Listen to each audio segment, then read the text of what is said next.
Hi everyone, my name is Alex. I am the founder at Holocene Apps. So Holocene Apps is a pricing strategy software that is intended for brands and retailers that are selling on Amazon, Shopify, and any other marketplace or a D2C brand.com website out there.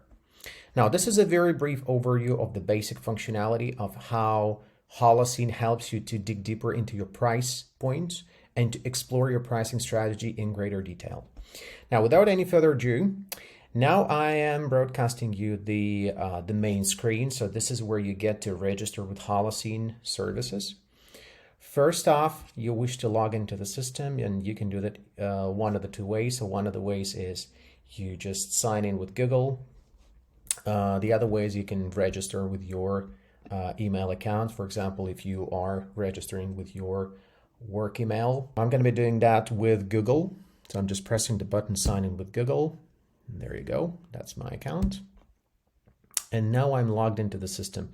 Now I will be showing you, that's a demo account. This is one of our clients' store. The client was on a case study. So I do have an approval to showcase the history, the sales history. Now, first off, I'd like to proceed to the order section.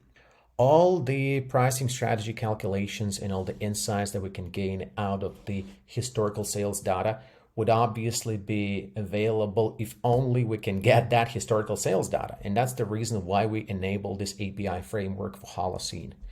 Now, with just a few clicks, you can get your Shopify admin panel or your Amazon Seller Central connected to Holocene, and then you can enable this both ways synchronization in between Seller Central and Holocene dashboard. Now, providing that I've done everything already, I will be proceeding to synchronizing my orders. Now, this version of Holocene Apps is specifically intended for small and medium enterprises, which is the reason why we made it very much adaptable to working in, surprise, surprise, Microsoft Excel spreadsheets. Yes, finally, we've made it happen. Now, so what I'm going to be doing now is I'd like to set the time frame in between the start dates. So say, for example, I'd like to understand what was happening with my price points starting the beginning of this year and then up until the end of, say, springtime. Let's say I'm setting the end date 31st of May. Then since we're analyzing the prices, which means that we need to get information from the entire channel. In our case, that's going to be Shopify. Amazon is also supported, and so is Meta, Instagram shopping, and Facebook shopping. So whichever you're using, if you're an influencer, then obviously you'll find this one very useful for your business. Now I've picked Shopify order status. Since we're dealing with pricing, it means that all the orders should have been completed. So I'm marking that as complete. Payment status, I'm marking that one as paid, and shipping status, I'm filtering out all the shipped orders. And then I'm hitting search button. So once we've filtered out all the orders, just about there, right. So I'm pressing the export button, which is the top right corner, the drop down menu, and then I'm hitting flat export to CSV. If you wish to run any other analysis, you can hit export to Excel all found. So that's going to be a very, very big spreadsheet with tons of information. Otherwise, if you're an enterprise client, you can also reach out to us and then we can enable the XML product feed. In our case, I'm just hitting the flat export CSV file, all that we found. Now, once the file is imported, so that's the one. And then we are proceeding to the CSV file. So now we wish to split the text into columns, and we're proceeding to data. I'm hitting text to columns, and no, obviously not this one. I should have highlighted the entire column. Right, there you go. Now, before I'm proceeding to importing the data into the Excel template, I'd like to highlight that there's nothing in the template, so there's nothing prepared. This is just a framework that needs to be filled with the historical sales data, which is exactly what we're on to right now. Now, in the setup section, there's nothing in apologies. There's nothing in setup, and there's nothing in the opportunity window. There's obviously nothing in the CSV section. So what we do now is that we are just simply copy pasting all that data that we've just downloaded from Holocene API dashboard. Now this is all the data that we have, and now we are proceeding to setup. So we need to do a few setups before we can analyze the data. Now this is the setup window. Within the setup window, before we analyze the profitability section and before we start optimizing for sales, sales velocity or revenue or profitability margin, we need to make sure that we've got all our inputs enabled, that we've got all our inputs specified within the backend. Now in this case, let's say we wish to pick a few control SKUs. Now, one of the control SKUs is, I personally know this one, is that we dealt with this a lot of times in the past. This is one, coffee latte .16. So say I'm just highlighting this coffee latte, say at the very top of the control SKU panel. I'm just copy pasting this one, copying, inserting the values. And then I wish to set the floor price in order to avoid selling at loss. Now in this case, say we want to sell at 2.99 euro per pack, and the selling price, we set that at, say, for example, 6.5. And we also need to specify the cost of goods sold. In this case, we say, for example, to 2.15, 2.145. Okay, whatever, right? Okay, just leave it as is. Now the cost of sale gets calculated, which is this one. And so what we are doing next is that we are proceeding to the opportunity window, which is this one. Now within the opportunity window, the first thing that we want to pick is the SKU. So since we're analyzing for that specific SKU, we're just scrolling downwards and we're picking the one that we identified as the target one, which is coffee latte. And I'm highlighting coffee latte. Everything gets calculated, and that's basically the snapshot of our pricing strategy. Now let's delve into the pricing strategy.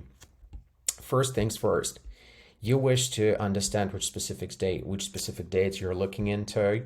Now in our case, this is the range of dates starting the 1st of March up until the very end of May, and this one basically highlights the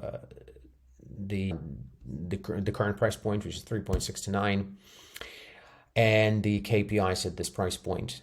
The current sales pieces per day, just 2.5 pieces on average per day. We've got the average of $9.23 per day, or in our case, that's euro.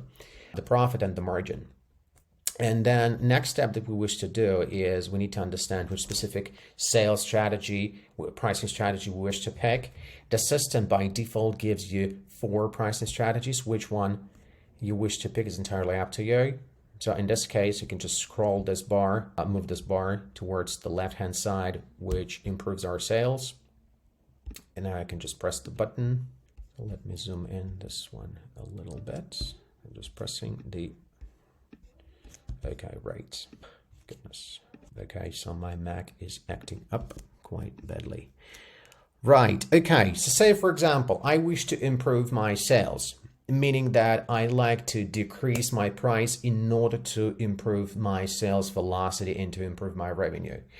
So the system, what the system does, it collects all the historical price points, it does its magic on the back end, and then it produces the results as to how this price would potentially affect our daily KPI if we were to move from the current price point onto the new price point. So the new price point is $3.49, and this is the one.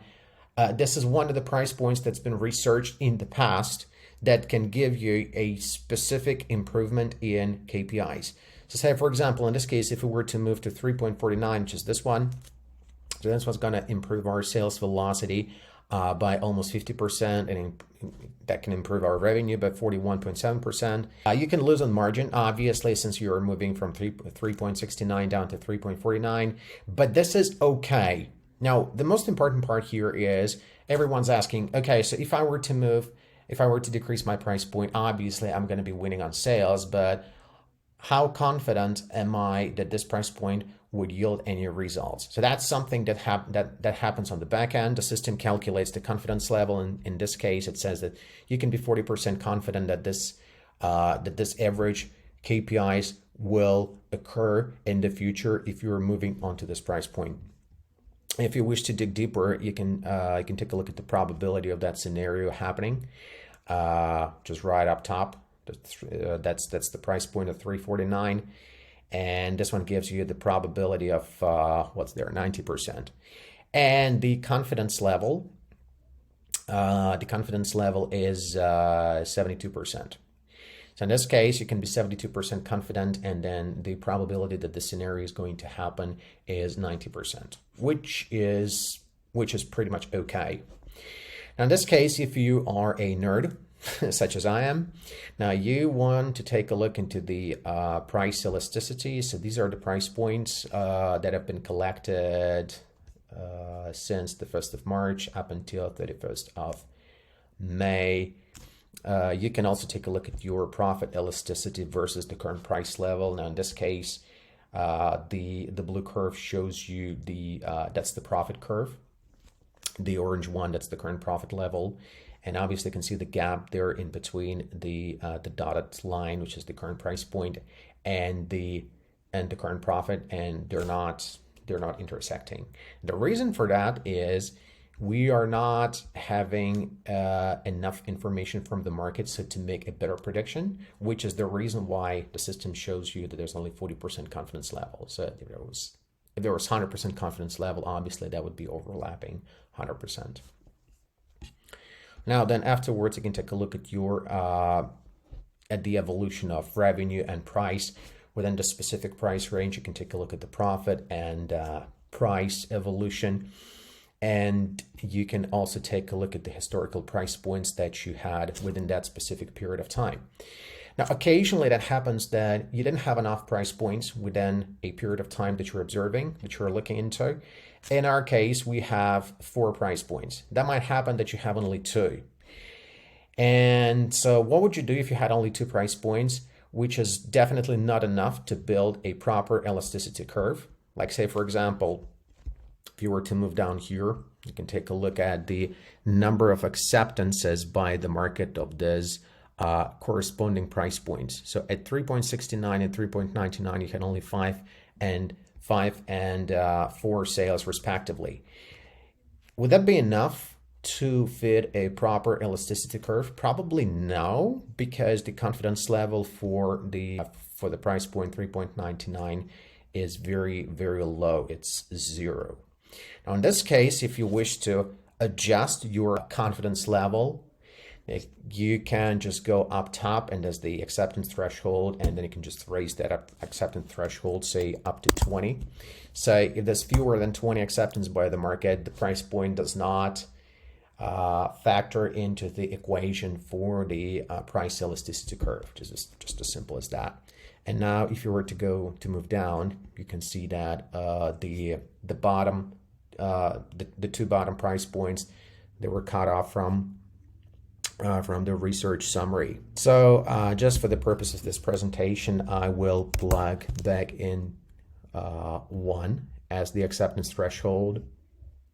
Then you can just move down.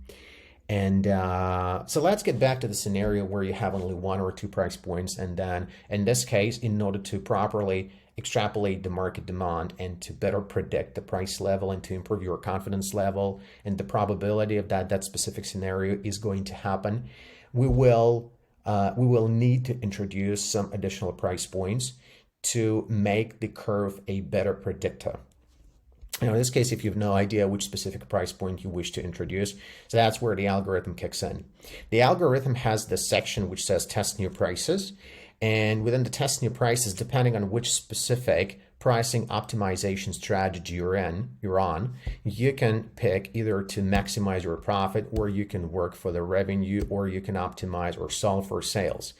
Now, in our case, the price elasticity curve and the historical sales data that have been fed into the algorithm produce the following results. So you have the potential of 105% to improve your profit by 105% if you were to move from the current price of 3.69 down to 3.01, which is pretty low. But in this case, the overall sales velocity will not only completely offset the drop in price, but this one's also give you a massive amount of revenue, which obviously translates into the massive amount of profits, which will effectively double from the current level.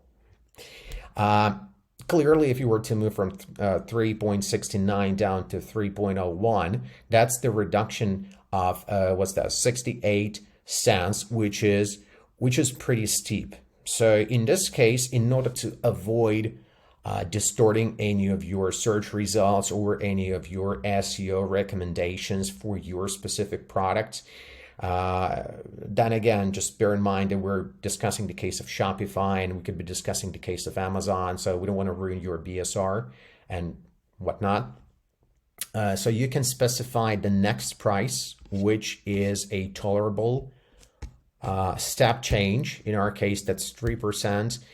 Empirical studies that we've conducted over the past 12 months, they prove that the biggest step change that we recommend that you introduce shouldn't be greater than 5%. That's the absolute top. That's the absolute maximum. And then again, depending on which price point you're onto right now, you might also wish to, slightly adjust your step change.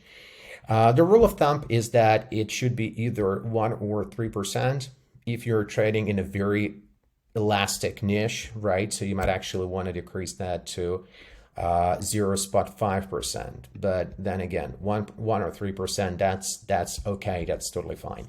Now in this case, we can pick on 1%. And when we peak 1%, you can see that the next price level is basically going down not that dramatically as we observed with the target price.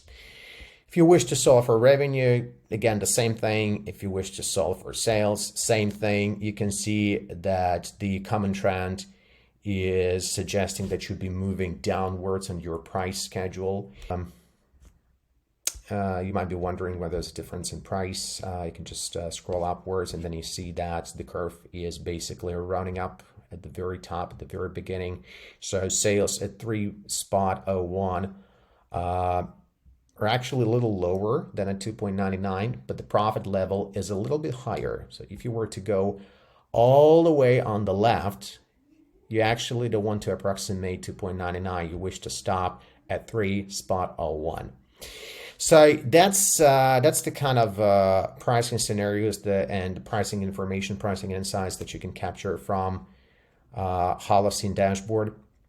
So if you have any questions, please do write me an email or just otherwise let me know that you're interested, and I'm staying right here waiting for a message from you. So it's Alex at Holocene Apps. So see you soon. Have a good day. Goodbye.